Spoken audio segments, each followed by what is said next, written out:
Pete the cat checks out the library. Pete's mom is taking him to the library for the first time. "Hi," Pete greets the librarian.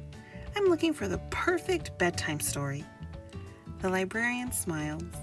"I think I can help you with that," she says. "But first, you're going to need a library card." "Cool," Pete says. "My own card?"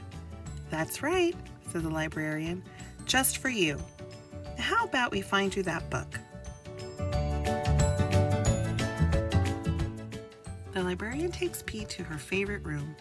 There are lots of Pete-sized chairs and tables and shelves. There is fun art on the walls, and there are more books than Pete has ever seen in one place.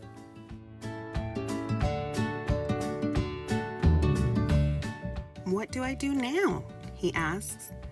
"Now you try to find something you like," the librarian says. "You can bring home any book in here. When you're ready, just bring the books you like to me and I'll help you check them out."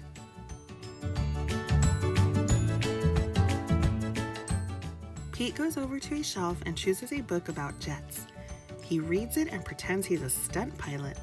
He flies a super fast jet and does the loop-de-loop high in the sky. "Whee!" Pete shouts.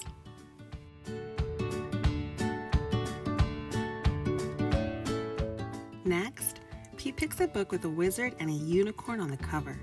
Pete pretends to be a wizard. He helps the brave knights fight off an evil dragon and goes for a ride on a unicorn.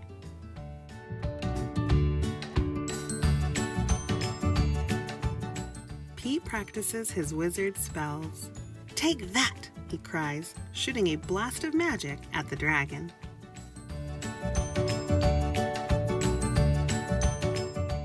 Pete's next book is about bugs.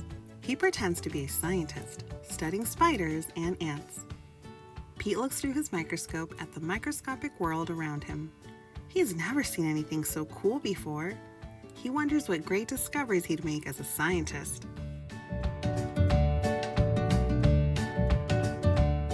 Pete picks up a book of monster stories.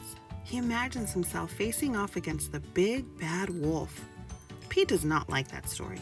He quickly puts the book down. Reading that at bedtime would give him bad dreams.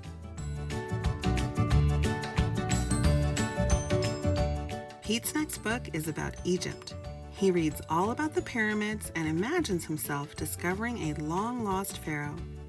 Pete rides his camel across the desert and climbs to the top of the tallest pyramid. He even takes a ride aboard the Sphinx. Pete thinks being an explorer would be a great adventure.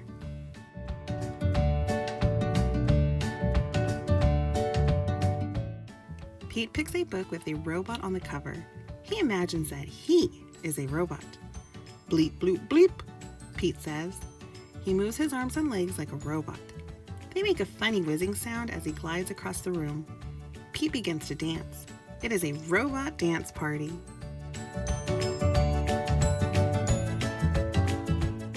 Next, Pete reads about superheroes.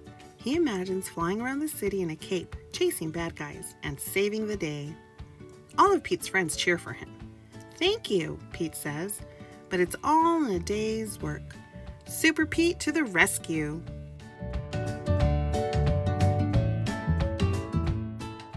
Pete chooses a book about the ocean. He imagines himself in a submarine, learning about marine life. He sees whales and octopuses and dolphins. "Watch out for that fish," Pete calls as a fish swims by. The world under the ocean is amazing. Pete is glad to have learned more about it.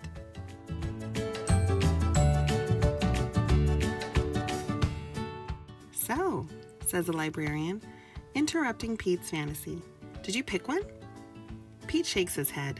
"No," he says, "I picked them all." Pete's mom smiles.